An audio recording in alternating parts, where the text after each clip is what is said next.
omakore gi kambi mar Inchcape Kenya ma en kambi mar uso mitokni gi apiko e chwalo weche mag limbe pachoka. E chenro ma kama bad migaono geto chwalo weche mag limbe kokalo kuom joriembo mag pikipiki maromo 1,000 ka kuonde mag limbe mopogore opogore biro lime counties duto 47.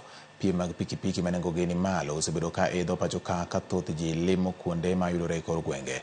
Ma ochiwo thuolo ne Kenya Tourism Board mondo oti gi kambi ma uso pikipiki e chwalo weche mag limbe ne jonyiepo magi.